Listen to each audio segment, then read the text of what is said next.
guys, how are you doing today? I'm Maxwell Coleman. I am advertising manager for POPP. Happy Halloween, by the way. So we just had a press conference from one of our donors, Chris Nocket, and I just wanted to address some of the things that he talked about.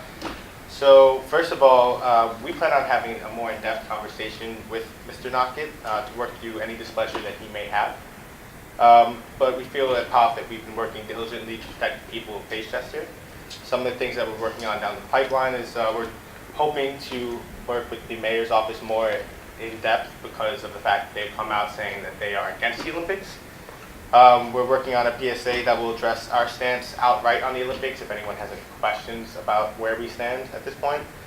One thing we do agree with that Mr. Nocket said is that we should continue to build on the foundation of Chester instead of coming with a big event like the Olympics at this point.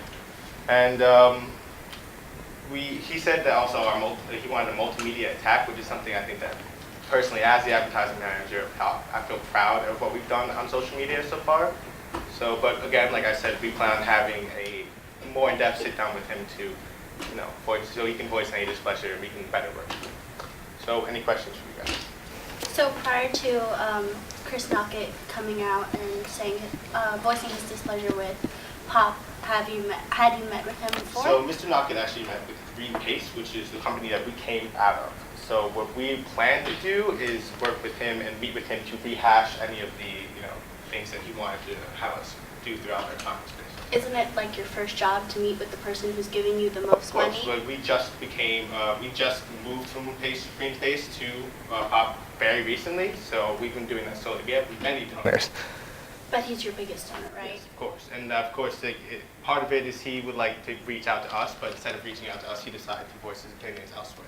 But we can understand that because of how much he means to our company as being one of the biggest donor, that we have to make time to meet with him as soon as possible.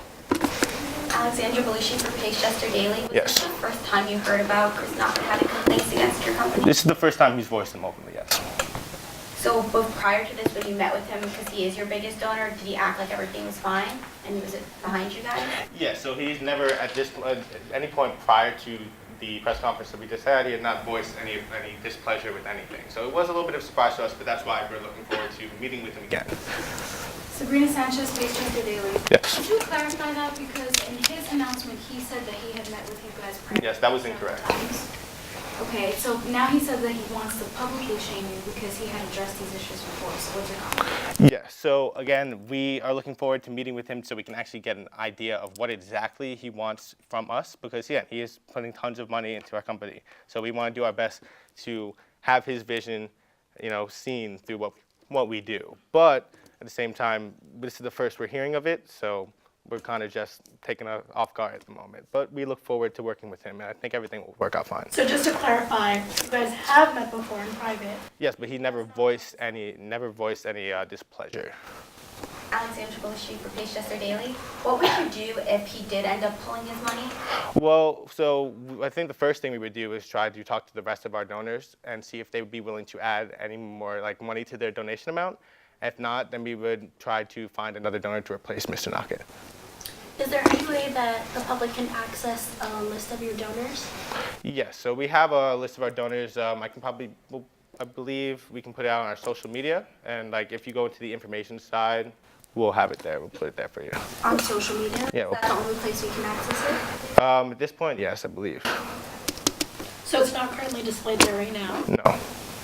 Sabrina Sanchez, Chester Daily. So Chris had made a comment that he had outlined specific expectations that he had, and that he had shared that with POPP. Yep. Do your other donors have that as well, and does the public have access to those things? So most of the donors that we have right now are also, they're carryovers from Green Pace. So anytime that they outlined specifically would be through them, through Green Pace. So yes, we can, they all kind of have that information. One second. Yeah, that's really it. Have access to those documents, those minutes? Yes. And is that public information? No. How many people are on your board? How many people on the board? I believe it's around 5, 10, somewhere in between that. Any other questions? So It's gonna be the last one, by the way. What's up? So if Chris is your biggest donor and pulls out, was this because you've changed everything since Green Pace? Are you saying that you came in and you redid their company, or that you guys just were really behind with what they were doing, so Chris was on board with Green Pace and not POPP? Well, we grew out of Green Pace, so we haven't changed any of the ideals or like the mission of that. We just added to it. So, and Chris knows that. So his continued funding shows us that he must be on board with at least what our mission is.